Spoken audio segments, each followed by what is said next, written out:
Halina't makinig sa ating talakayan dito lamang sa Radyo Eskwela, angat-ani sa tamang makinarya.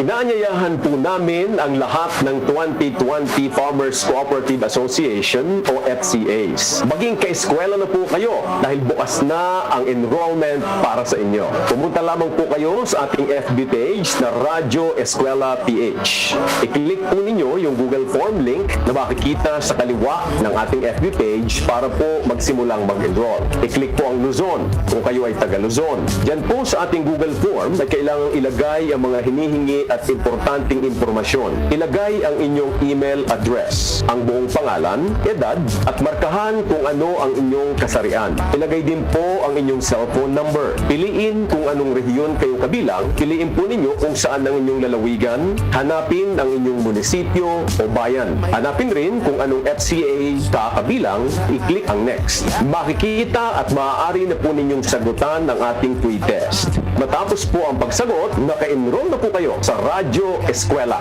Sama-sama po tayong makinig, manood at matuto ng mga aralin ng Season 2, Radyo Eskwela, angat-ani sa tamang makinarya. Tuwing Merkules at Sabado, simula na po ngayong Pebrero, alas 5:30 ng umaga. Para po sa karagdagang impormasyon o kaya assistance, maaari po kaming i-text o tawagan sa numerong 0917-163-7629. O kaya naman ay magpadala po kayo ng mensahe sa aming Facebook page na Radyo Eskwela PH. Tandaan, basta RCEP Machinery, libre! Lumipas at magbago ang panahon. Iisa at nakatatak ang kauna-unahang himpilan sa paghahatid ng serbisyo publiko at balita. Ito ang Radio Mindanao Networks. Higit 6 na dekada sa paglilingkod sa masang Pilipino. Sa Metro Manila, ito ang DZXL 558 Radyo Trabaho, ang inyong gabay sa hanap buhay.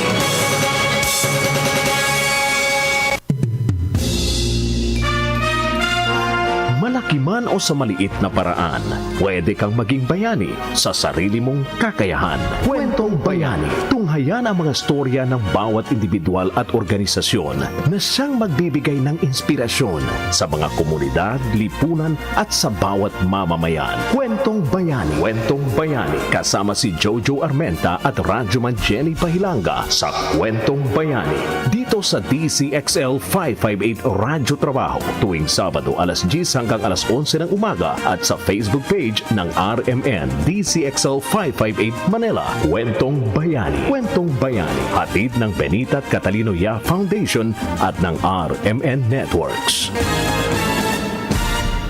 Kwentong Bayani. Kwentong Bayani. Kasama si Jojo Armenta at Radyoman Jenny Pahilanga sa Kwentong Bayani. Magandang umaga po sa inyong lahat ng Sabado. Ika-15 sa buwan ng Enero taong 2022 mula po sa DZXL. Live na live po tayo ang inyong radyoman na Miss Jenny Pahilanga. And of course, ang aking pong partner, walang iba kundi si partner Jojo. Partner, good morning sa'yo. Hello, partner. Magandang Sabado po sa ating lahat, sa mga nakikinig at nanonood sa ating live stream ngayong umaga nito. Good morning, partner Jenny, no? Malamig na Sabado. Oo nga, grabe lamig ngayon. Parang mag-Christmas na din. Papasko pala, nanonood. Pero ang ating umaga nga ay mainit na mainit dahil magandang ating mga pag-uusapan ngayon, partner. Yes, ako. At talagang tuloy-tuloy ang ating usapin ng usapin ng volunteerism. No? Kasi we want more people to get more inspired by our episode of this topic about volunteerism. Okay. Kaya naman ang ating mga guests ngayon, I think they will really be able to share some thoughts about it para mas ma-inspire ang ating mga nakikinig ngayong umaga. Yan. Kaya bago namin i-introduce sa inyo ang aming unang guest ni partner, mga kasama, inaanyahan po namin kayo ang programang ito din sa inyo ng RMN at BCYF. Tumutok po sa RMN DZXL 558 Manila at i-like and subscribe ang aming YouTube channel DZXL 558. Ngayon na, i-share nyo na po ang ating program. programa. At partner, go na tayo sa ating unang guest ngayong Saturday na ito. Excited ako dyan. Yes. Nako, dahil na ito ay second Saturday, no, na ang ating pag-uusapan muli ay volunteerism. Siyempre, keep on talking about positivity, no. So, ang ating unang guest ngayong umagang ito ay galing sa University of Cebu, Community Extension Head ng University of Cebu, all the way from Visayas. Pakilala na natin ang ating unang guest, si Mr. Saidar Orayu. Live via Zoom. Hi, sir. Ano po? Good morning po. Hi, good morning Saidar. po, and thank you for the invitation to your show. Nasa linya po natin yung aking partner, si partner Jojo. Good morning, Sir Saidar. Hi, good morning. Good morning. Thank you very much for inviting me to this program. Ayan. Sige. Siyempre, kakaiba po yung pangalan nyo, no? Tama po ba yung pagkakabigkas namin sa name nyo? Yes, tama po. That's Saidar po. Saidar. Saidar, ayan. Sige, partner. Go ahead na. Ikaw mauna dyan, partner. So, Sir Saidar, no, first of all, we want to thank you for being with us this morning. I know walang pasok ngayon, but I know siguro nagbo-work pa din kayo sa school. Wala atang tigil ang community extensions ng mga schools ngayon, eh, no?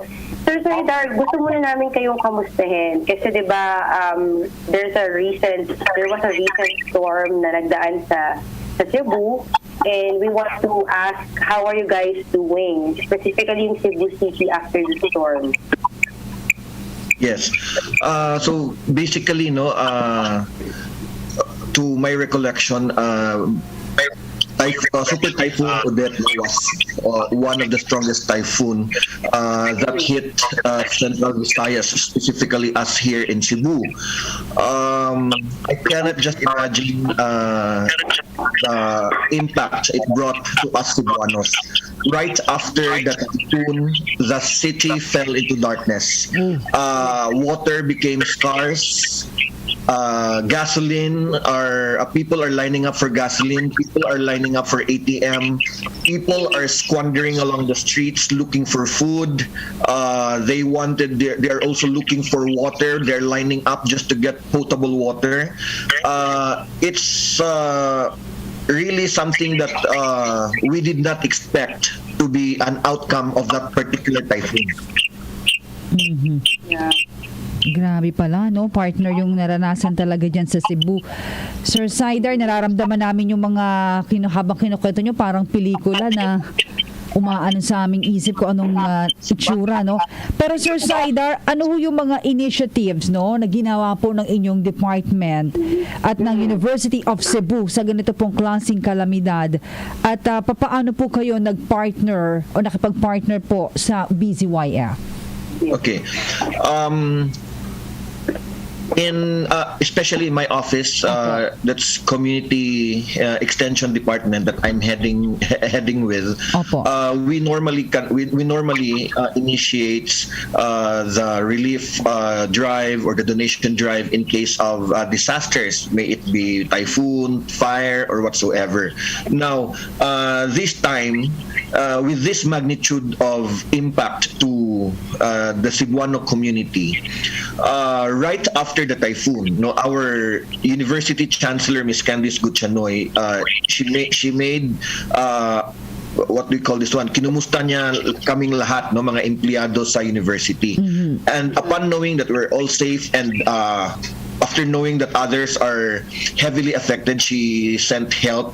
And right after that one, when everything was settled down, we organized this relief operation drive to help our fellow Cebuanos. Right after the day of the typhoon, we hit the road running. We started our relief operation. Our chancellor, Miss Candice Gutchanoy, she initiated the relief operation drive, and she planned out everything as to how we will move with the relief operation drive. Now, pahirapan dito sa Cebu that time. yung pagkuha ng mga canned goods, water supply. It was difficult. We reached to the point that our chancellor even asked me during our meeting that time. She even asked me if I can go to Manila to get the supplies, because Manila was not heavily affected. So if I can get all those necessary goods to be included in the relief packs, if I can get it from Manila. So that was our initial plan. But eventually, we called some friends who can help us in the donation drive. So we were able to pull our resources, and we were able to prepare the relief goods, here in Cebu City. And aside from that, because the university has its own water tankers, and we understand water is an essential need, at this point in time, we had our water tankers roaming around the different barangays and have these residents queue in line to get some water, from our water tankers. And we have served a good number of barangays and communities with our water tankers. And also we have served more than 20 barangays with our relief packs. We made it sure that those who deserve to receive these food packs should really get the help they needed. Okay, partner. Kasi talagang devastating for Visayas, specifically din sa Cebu, talaga yung nangyari sa Odette. Sir, curious lang kami, so, since Miss Jenny asked about the partnership with DZXL, how was the system became nung nakipag-partner kayo sa mga iba't ibang organizations or outside resources niyo?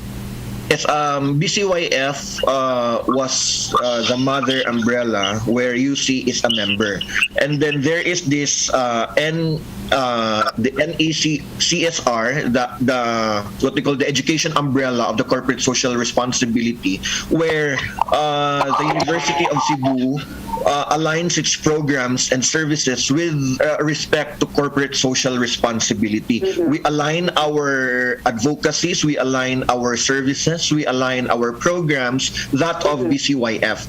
And it so happened just recently that this typhoon Odette has a devastating effect to the Cebuanos.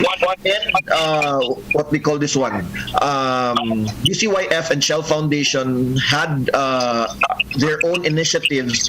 That's where University of Cebu came into the picture. We helped them by providing volunteers to work with them and let them use the university's school buses to ferry their goods to whichever part they would wish to bring their goods. Yeah.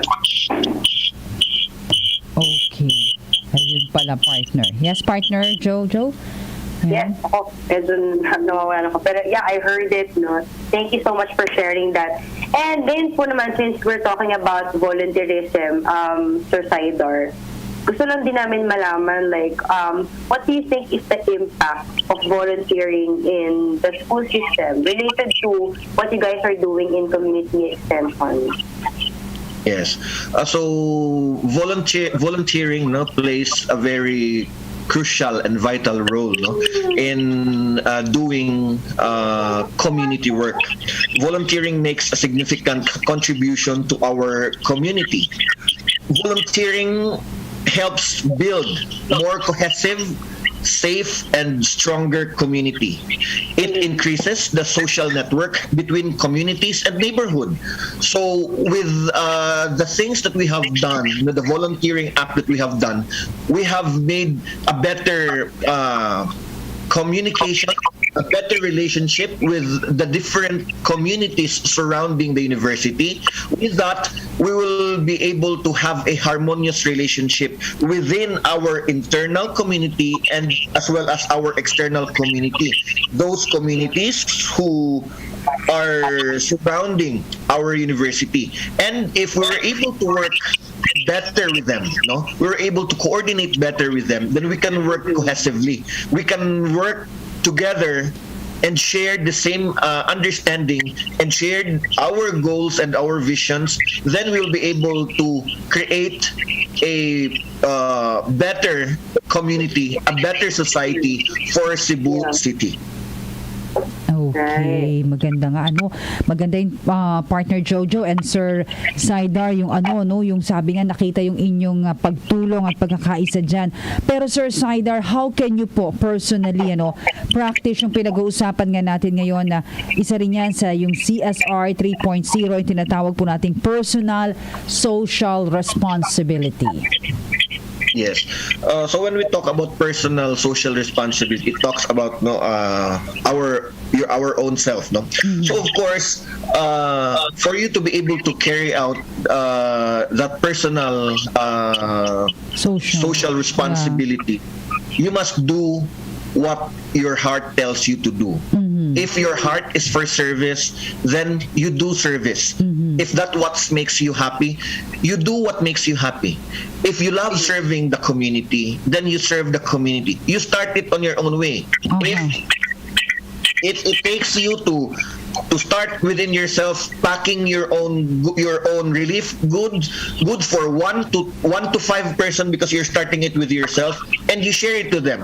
When people will see your individual initiative, they will be inspired and they will follow through. They will fall in line, and the next thing you know, everyone is already with you in your cause. But you started it within yourself. You started it with your advocacy. So what is best there is, you know what you wanted to do, you know where your heart goes, follow where your heart leads you. At napatunayan nyo ito nila partner Jojo, ninyo Sir Saidar, yan po sa nangyari ngayon sa pagsalanta ng bagyong Odette sa inyo pong lugar. Napatunayan nyo po ito. Yes po. We were able to help what we call this one. We were able to help many communities. Yes. And in the marketing side, we do not need to talk much about University of Cebu, because it is now the people, it is now the community who talks a lot of good things for UC, for the University of Cebu. Yeah. That University of Cebu have touched so much lives, have helped them in a million ways, where it's far from the classroom setup. No, we go out and we be there with the community, with them in times of crisis. Yes. Diba? So, Sir Saidar, aside from the things that you guys did for yung calamity, yung storm audit, ano po yung mga programs ng community extension ng University of Cebu that help community? Okay. So we have various activities, and with respect to community extension, depending on the service department who is spearheading a program. Because I have several departments with me.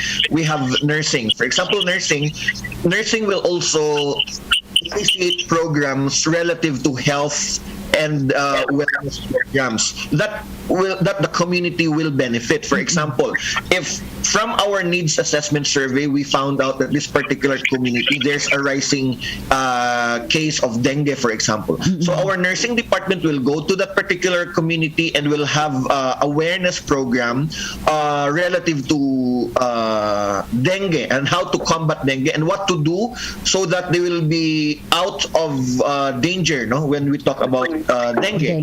So we also have College of Teacher Education, so they're more on literacy programs. We also have criminology, then they're more on peace and order programs for the community. We have law, then we also have our legal clinic.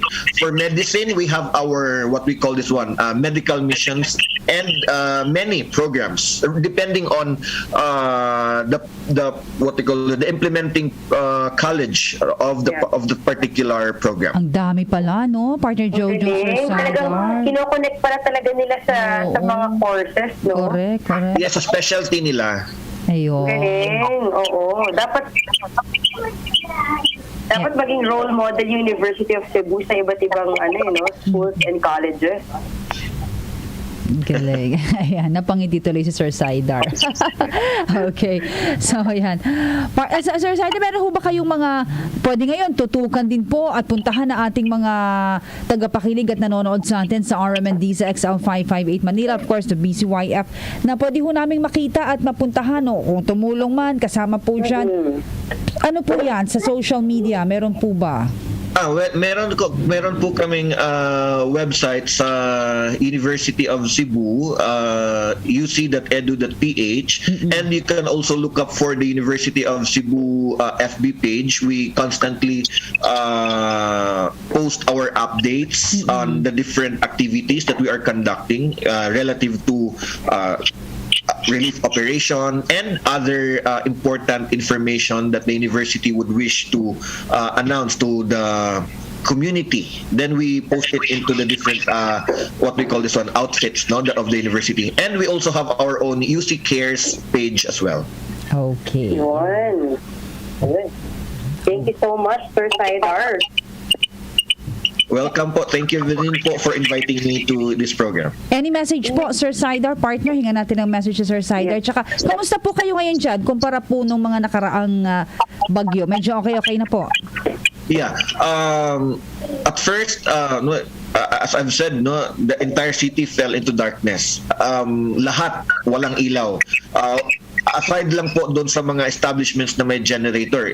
In UC, we have generator. That's why we open our doors also to be charging stations of those students,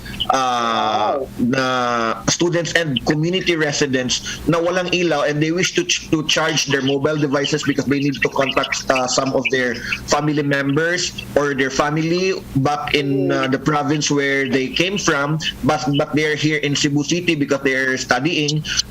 For what reason? Then we also serve as our charging stations because lights were out. But now, slowly getting back to its feet, no, ang Cebu City. Many areas are already energized. Before, you can see a lot of cars lining up in gasoline stations. Now, no more. Water is coming back. Slowly, it's getting back to normal. Yes. And Cebu City and the residents of Cebu are also very resilient. They rise above, no? Or we rise above our struggles, kumbaga. Okay. Wow, okay, that's great. Naku, buti na lang maayos na ngayon ang Cebu City. You know, we continue to pray for your wellness, Sir Saidar, and everyone Thank there you po. in Cebu. Yes, we really need your prayers, especially in these trying times. Yes. Ako. Mabuhay po kayo at ginagawa niyo sa community extension at sa University of Cebu. Thank you so much for all your help sa mga community students. Okay. Thank you, Sir Thank you. Saidar. Yes po. Thank you very much po. And ingat po kayo. You're welcome. Thank you. Alright. Ayan, partner. Yan po naman ang una nating guest ngayon, si Sir Saidar Alexis Orais, partner, talaga namang University of Cebu. Oo, University of Cebu. At unti-unti naman, at nandun yung kanilang pagtutulungan sa isa't isa. Pero partner, meron pa tayong isang guest. Siyempre, ready na rin. But before that, tayo magtutuloy-tuloy dyan at excited din tayo, of course, sa ating pangalawang guest. So partner, meron na tayo ilang paalaala at babalik agad ang programang Kwentong Bayani.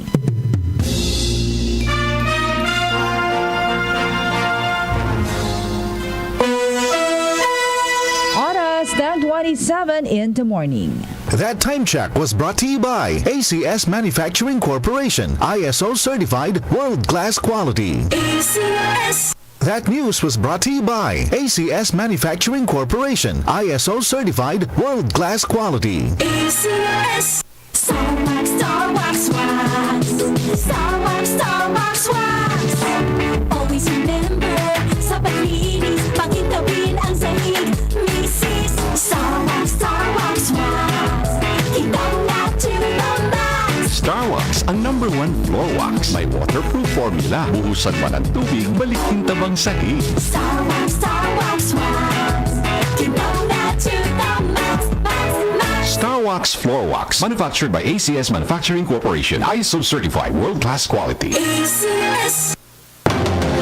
Ang Ang mga kwento nila ay inspirasyon sa iba. Diba, how can you make sense of this pandemic? Yung mga tao dating matitibay by their fortitude in life, ngayon may mental health problem. So I believe coaching and personal development is where we would come in.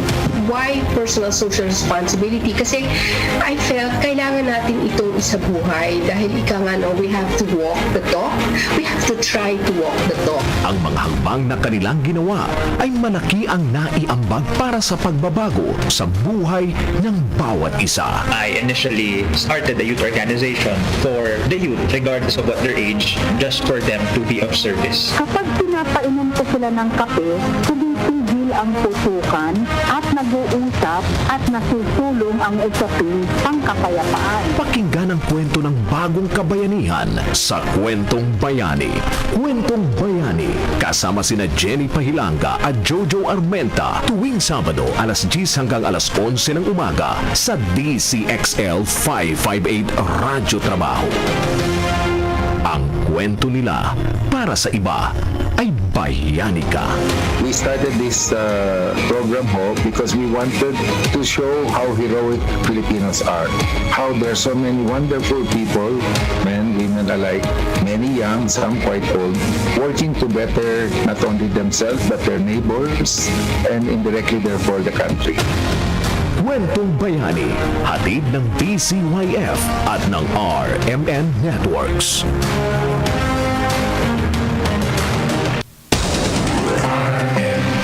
Sa Metro Manila, DZXL. Radyo Trabaho. DZXL. Ang tunay na gabay sa hanap buhay. Kwentong Bayani. Kwentong Bayani. Oras natin, alas 10:30 na po ng umaga. Nagpapatuloy po ang programang Kwentong Bayani hatid sa inyo ng RMN. At of course, ang ating kasama po at katuwang palagi ang BCYF. Partner, balik tayo. Yes. Naku, good morning po muli sa ating mga nakikinig at nanonood dito sa Kwentong Bayani. Pakilala na natin, partner, ang ating second guest for this morning. Go ahead, excited. So, ang ating pong pangalawang panauhin ay former Director General ng Technology Resource Center. Hindi na po siya bago sa BCYF, no? He's also part of the family. Pakilala po natin si Mr. Arthur Alvendia. Live via morning, Zoom. Sir Art. Ayan. Sir Art, hello. Morning. Hi, Sir Good morning, Art. sir. Good morning. Ayan, good morning. How are you Kamusta po today? kayo, Sir Art? Yan. Actually, may konting lagnat ako ngayon dahil booster shot ako kahapon. Booster shot na pala ni Sir, partner, ano? Kaya nilalagnat o ano lang po yan, side effect. But congrats po, Sir Art, at least booster shot na po. And Sir Art, ayan, gusto ho nating malaman sa inyo paano ho ba kayo napasama dito sa advocacy po ng BCYF? Ibahagi nyo naman sa amin, Sir Art. Okay. Actually, I'm a member of the advisory council ng foundation, and I'm also co-chairman of the Foundation's Institute for Policy, CGIP. I think I was invited because of my experience in technology development and delivery. I also had a lot of experience in policy making, development of programs. I used to work in the Executive Secretary's office before, where we started what is now called the Presidential Management.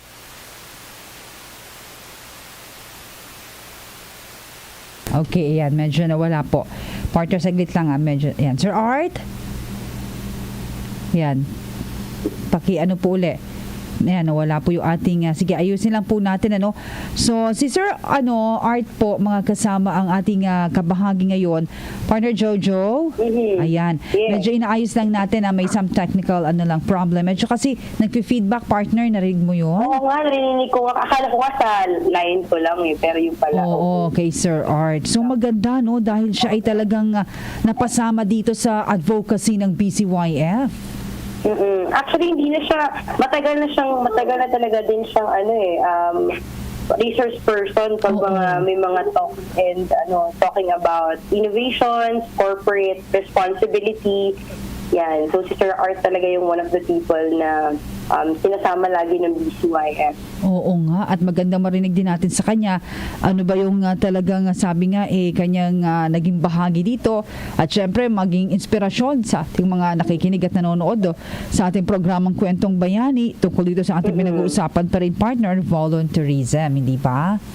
Saka nakakatuwa na kahit na nararamdaman si Sir Art, talagang pinaunlakan niya tayo. No? Booster shots na pala si Sir Art, partner.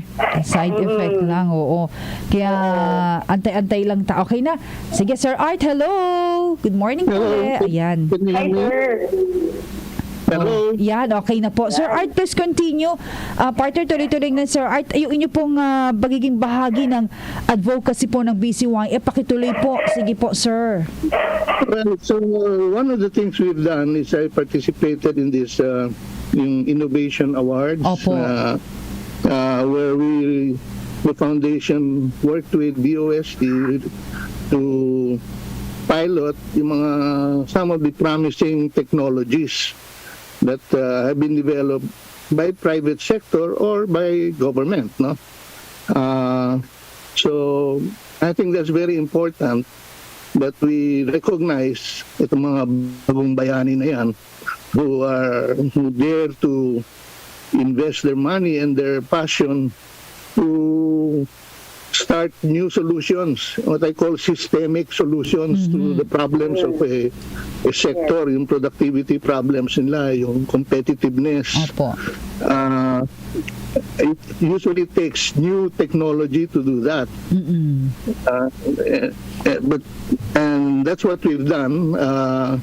But I think there's also work to be done in the policy side and then the development of institutions for the delivery of technology. Kasi alam naman ninyo, magaling naman ang Pilipino sa technology. Opo. Yung Los Baños na yan, yung UST, what happened to our technologies, hindi nagagamit ng industriya or ng agricultural sector. Alam naman natin na ang nangyari, nawawala na lang, nadinig na lang natin, andun na pala sa Thailand, diba? Samantalang tayo nag-umpisa ng technology na yun. So that's the problem that has to be addressed by government and also our community, because it's not just a government problem. Kailangan talaga pagtulungan ng gobyerno at saka ng private sector. So, yun ang isang dapat natin siguro. Kasi there's an innovation month coming up which is celebrated every year by DOST. So they will showcase new technologies again. Makikita natin. Ang question, bakit hindi ito nag-i-impact sa society natin? Bakit hindi nadi-deliver yung technologies na yan? Yan ang kailangan natin sagutin. Nung araw, by the way, if I may just continue. Sige po. Nung araw, there used to be a technology resource center that took care of that work. Yes. Kasi yung delivery side ng technology. Kasi meron development side where you do the innovations, you create new innovations, or even just bring in new technologies from abroad. Opo. Para magamit na industriya natin. Ang problema, walang nag-aasikaso na ngayon ng mga problema sa pag-deliver ng technology na yan. Kaya pala, partner. Okay. Nung araw, I think you might remember, PRC was also spearheading yung livelihood programs where we brought in new technologies na pinopagate namin. For example, yung mga cage fishing projects na kumalat na ngayon. Opo. Inumpisahan po namin yon And we put money to make it available to small fishermen in Laguna. Ngayon, nagkalat na yan hanggang sa Taal, all over the country. But you need a champion for technology delivery as well. Hindi lang yung development. Opo. Correct. Okay. So sir, since yun nga po, BCYF is advocating innovation, what do you think are the possible social impact of innovation? Well, merong impact syempre yung the awards certainly have an impact dahil merong recognition ng technology, so nakikita ng mga investors ano pala ito, feasible, no?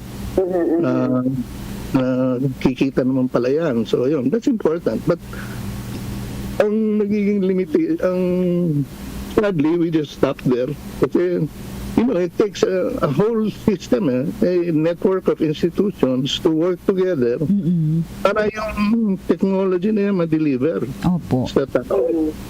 I'll give you an example. Sige po. For example, our industry really needs modernization of their technology. No? Mag-upgrade sila, mag-backward integrate. Ang problema, unang problema, yung financing. Yung capital to risk and make those investments. Kasi you need long-term money to do that. You need 10 years. You need money which is 10-year maturity at least. And single-digit interest rates. But wala yun. Wala yun sa financial sector natin. Does not exist. That's why we stopped modernizing our industries. Kaya nangyari, nag-i-import na lang tayo or aasa sa foreign investor to come in to set up those industries which we ourselves could have built and benefit from the additional value added ng manufacturing natin. Hindi. The financial sector has not responded to this. In fact, inabolish nila yung program ng PRC nung araw because it was disturbing daw their capital markets. Kasi ang PRC noon nagbibigay ng 10-year money at 8 3/4% interest. Wow, to enable the industry to bring in the technology and integrate it into his business. Opo. You see, if you talk to anybody who is doing modernization sa industry nila, they will tell you it takes at least 5 years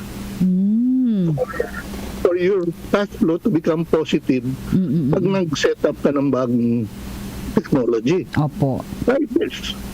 Ito, maybe I can mention some specific. For example, yung RAM car, yung naalala nyo, yung batteries. Oh, yan, opo.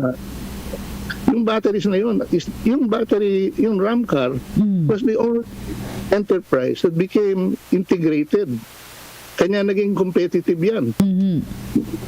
In other words, hindi lang nila ina-assemble yung mga parte, yung parts ng battery, binamanufacture na nila sa umpisa pa rin. Kaya kausap ko nga yung presidente nun, si Bobby Garcia, nung araw. Sabi niya, Art, maganda yung ginagawa ninyo. Alam mo, sabi niya, bago kami para mag-modernize kami, it takes 5 years, ganyan, sabi niya, bago mag-positive yung cash flow namin. Opo. Doon pa lang, kung wala kang 10-year money, saan mo pupulutin yan? So you rely on the inherent capital of the farmer, of the investor. Kakaunti lang merong ganun. Opo. So yung mga small entrepreneurs, small business, medium scale business, hindi nila nakakaya yan. Yan ang kinakalimutan ng ating sistema. Naku po. Which is affected actually by also relationships with IMF and World Bank kasi sila rin nagko-control ng ano natin Anong financing terms? Finances, oo. Ito sa kuha ng mga industry natin. Very sad. And now, they even abolished TRC. Yun lang. Yun nga gusto kong tanong, inabolish na, sir. Oo. Pero ito, Sir Art, gusto kong malaman po ito eh. Pakibahagi nyo nga po sa amin yung mga ilang Filipino po innovations at saka yung epekto nito or impact nito no sa ating pong society, sa ating mga kababayan. Ilan ang technology? Opo, yung mga ano po, meron po ba kayong pwedeng ibahagi sa amin ng mga Filipino innovations at saka yung effect po nito, yung impact nito sa ating society? Maari po ba, Sir Art? Can you name some? Alam mo, marami yung mga innovations actually. Opo. You'd be amazed, no? Kung gaano kadami. I cannot give you a number, no? But, Opo. ang problema talaga, hindi umaabot sa users ng technology, sa industriya, sa farmers, or sa industry. Yan ang katotohanan. Yan, yung prawn technology, for example, yun, kumalat yun. TRC got behind it. Opo. Ayaw yan ponduhan ng mga bangko nung araw.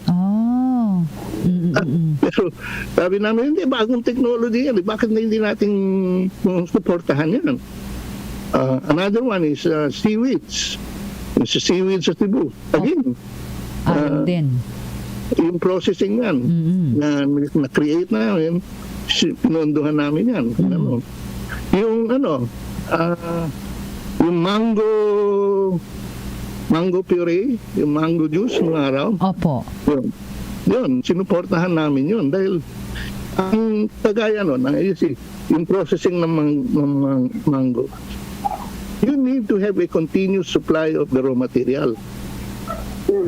Kasi ang economics niyan, pag binili mo yung mangga ng more than 15 pesos per kilo, hindi ka na competitive sa processing. So, ang mangyayari nun, ang effect nun, kailangan mamili ka mag-storage ka ng napakalaki. Okay. Yung sinuportahan namin sa Cebu, sa Pilipinas, ay binigyan namin siya ng, I think, mga 35 million. Pinahiram namin noon, 40 million.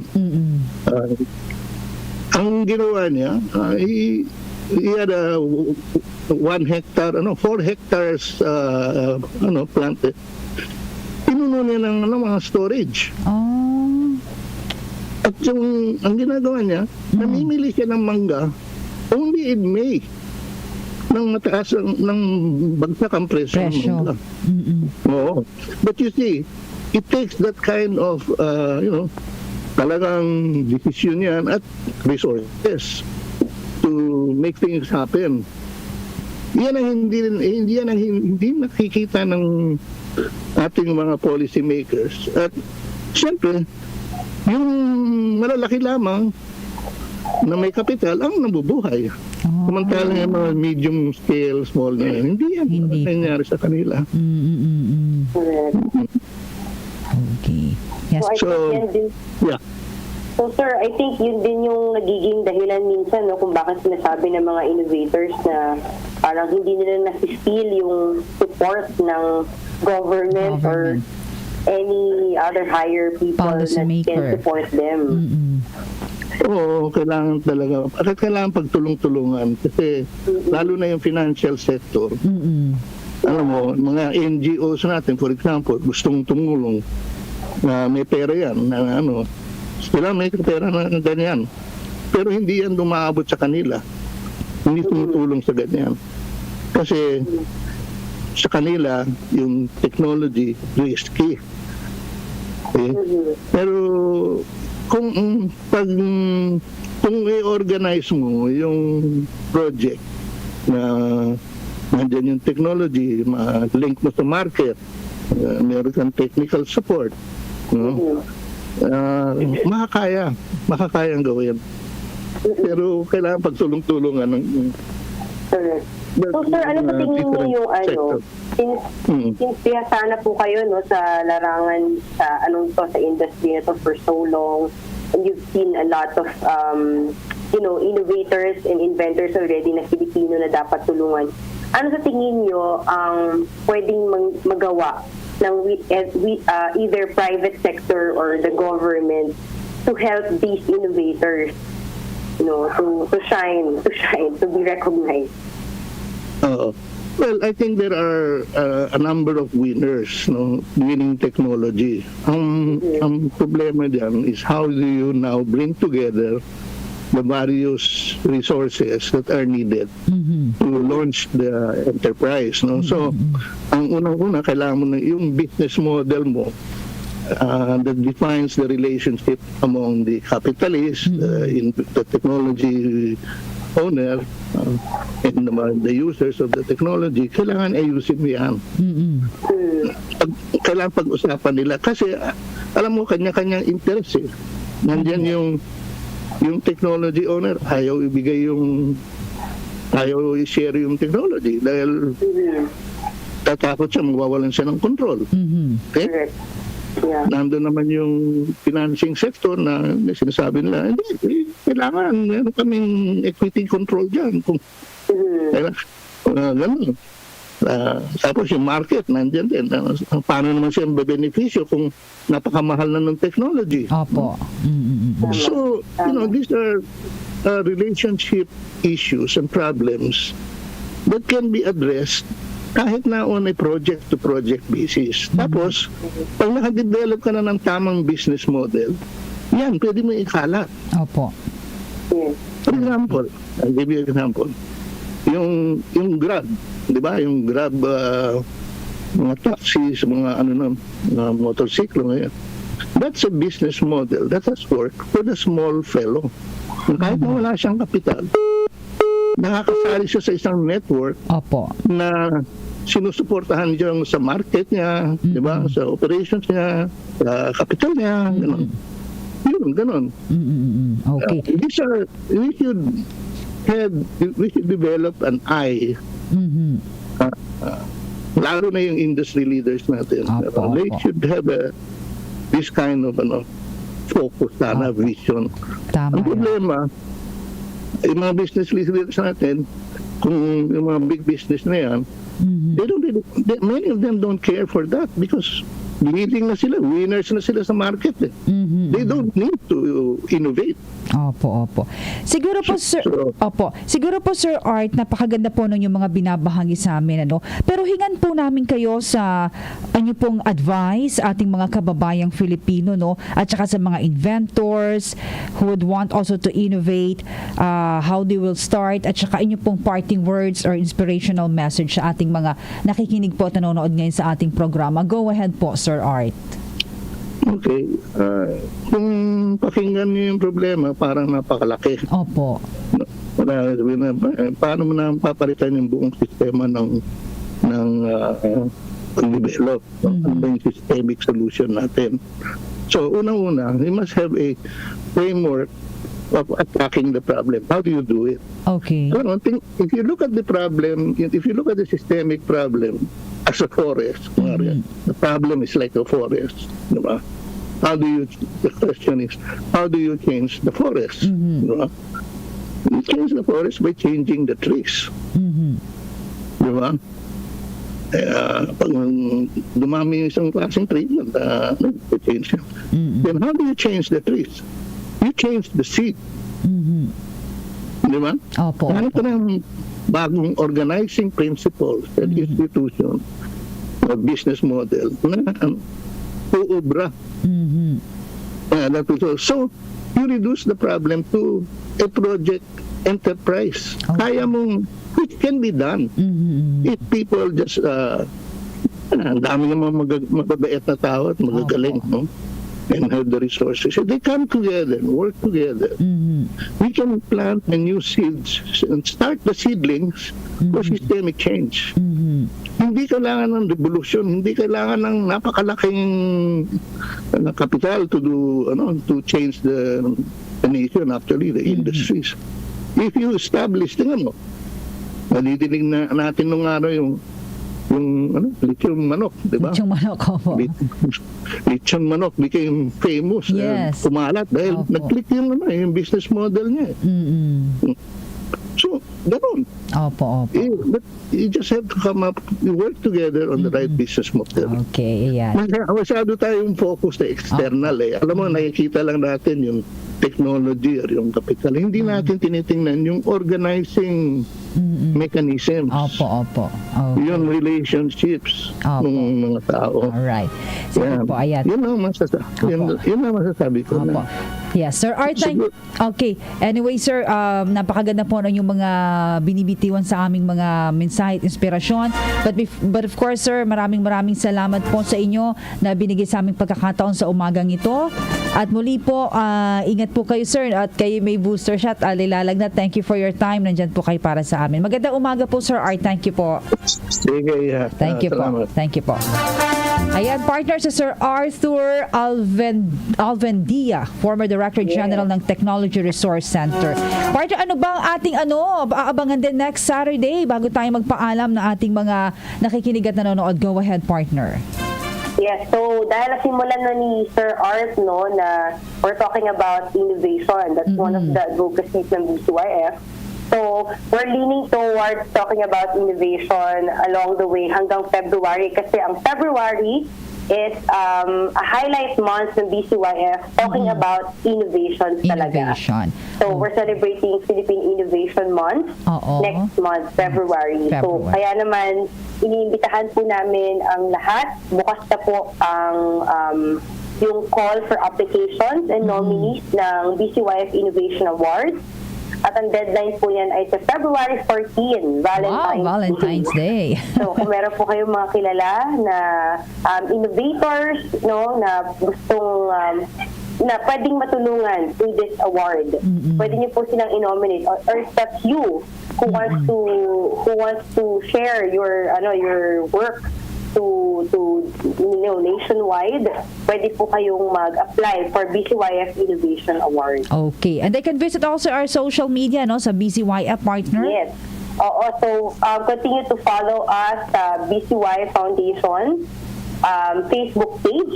Official Facebook page po yan, BCY Foundation. And also, we have a website, www.bcyfoundation.org. If you want to know more details about all this awards, all these events, and of course, upcoming activities ng BCYF. Yes, bisitahin nyo yan ngayon na. Maraming salamat, partner. Ayan, tayo magpapaalam na. Until next Saturday, partner, go ahead. Yes, ako muli. Thank you so much po. Wala kaming ibang masabi kundi thank you ni Partner Jenny sa patuloy yung suporta dito sa ating programa. At sana po abangan niyo pa po yung mga susunod nating mga episode. Dahil muli alam po namin na marami kayong matutunan at magiging may-inspire kayo sa ating mga topics every Saturday. So abangan niyo po yan. Muli ako po si Jojo Armenta. At maraming salamat kina Sir Sider at Sir Arthur, Sir Art. At hanggang sa muli po, susunod na Sabado, ako naman po mula dito sa DZXL, Radyo Jenny Pahilanga. Maraming salamat, partner. Until next Saturday, dito lamang thank you, partner. Dito lamang po sa programang Kwentong Bayani.